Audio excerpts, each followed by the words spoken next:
Winding bobbins by hand is hard. It's time consuming, it's boring, and the repetitive movement can cause pain. Today, I'm going to show you how to use a string to very quickly wind your bobbins. First things first, we need our string. I'm using just like a size 10 crochet thread, but you could use anything this similar weight. You could probably use yarn. You don't want to use something as thin as sewing thread. You want something that is going to hold up to a good bit of wear and tear. So step one, we're going to just tie a slip knot over the top, cross, come through, just slip knot. And we are going to attach that to a sewing pin. And I like to put it in the pillow, and I kind of angle it back so that it can take some tension. Now you're going to take your empty bobbin and your thread, and you're going to wind just the first tiny bit to get it started by hand. I like to take an extra empty bobbin and use it to hold my thread up. It's easiest if you put it down in the corner away from that pin. So we're going to take our thread off, and we're trying to come off of this going this way instead of coming up. We're letting it turn around as we go. So we start by holding the bobbin in our left hand with a thread in our right hand. We hold it on with our left index finger and take the string going, or take the thread going backwards, go back behind and to the front. You'll do just enough to hold it in place. Now you're going to switch it to your other hand so that the bottom of the bobbin is facing to the right now. You're going to take your string, your thicker string, and put it over the top of your bobbin, underneath and back towards you. Now you can either hold it in your hand like this, where you have the string in your thumb and index finger and the thread in your other fingers. Coming down a little bit. Let's do that again. Hold it on, back to front, and give it a little bit more this time. So the string is going to go over the top, back here. You can hold it in your hand like this, or I think it's easier if you take this end of the string and hold it in your teeth or pin it to your shirt. That's what I usually do, but for the sake of this video, I'm going to do it holding in my hand first so I can explain it. So we have this here, that coming through.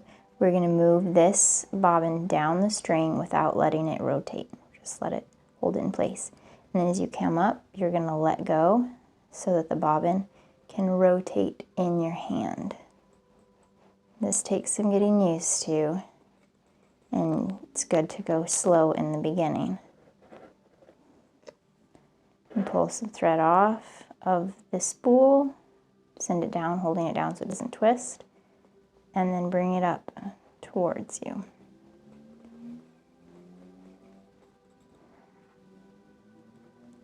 Now I'm going to switch to having it in my mouth and show you what it looks like when we get going a little bit faster. Also going to turn this over so that we're coming. It's just not rotating very freely. There we go. Okay. Here we go.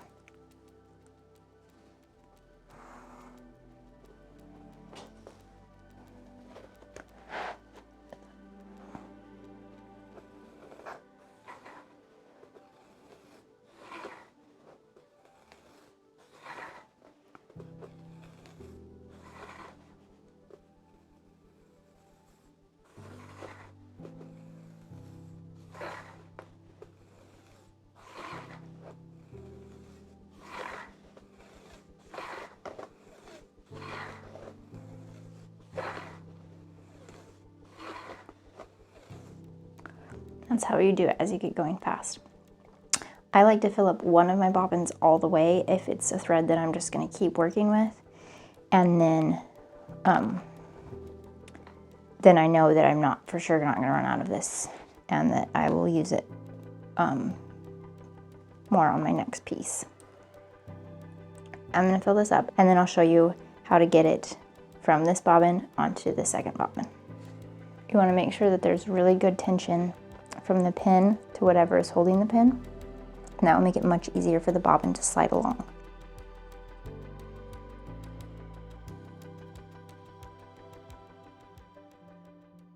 Now that I have a good amount of thread on my first bobbin, I am going to pull out some for my second bobbin.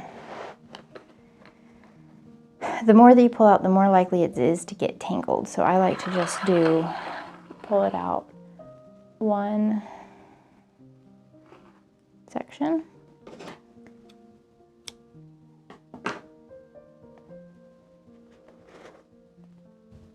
And then I set it back down, hold that in place.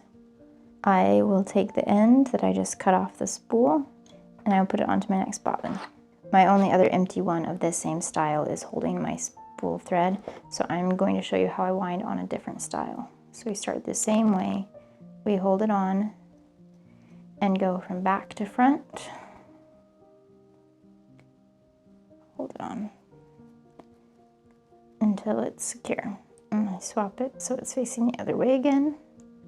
And we're going to wind it the exact same way. I find this style of bobbin a little bit harder to wind, but it's definitely still doable and faster than by hand.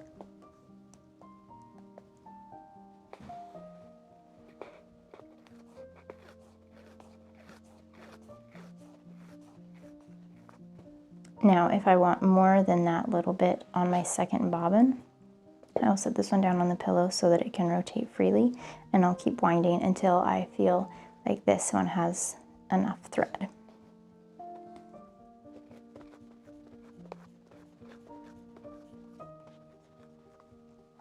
I hold this bobbin in this hand so that I'm holding it and the string isn't coming off, but it's loose enough that as I move down, I'm letting this bobbin unwind to give space between them, and then I hold it tight as I bring it back up the string to wind it onto the second one.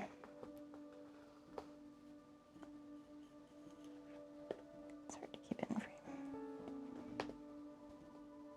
And there still needs to be tension between these two bobbins to get it to go on properly.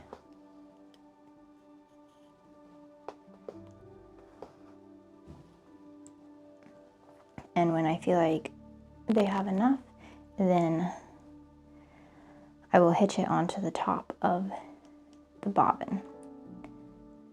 I do that by holding it in my left hand again and sticking out my left index finger, and I go up over my finger, in between my finger and the bobbin.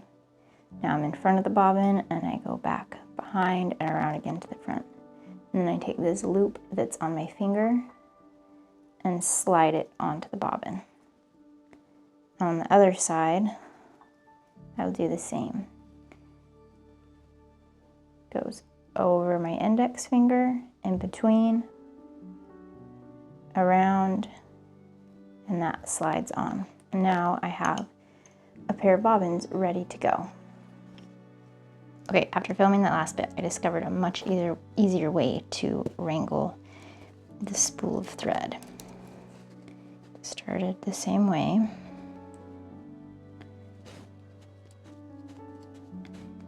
And then instead of putting it on a bobbin or a pin, I hold it in my hand just like I would a bobbin and let it roll off of the spool that way.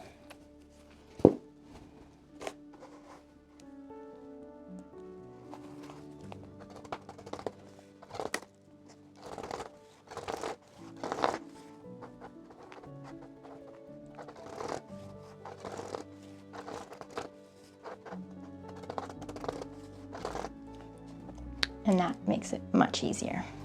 And that's how you wind bobbins with a string. I hope this video was helpful to you. If you'd like to learn more about bobbin lace or see some of my other projects, make sure to click on this video. Until next time, bye!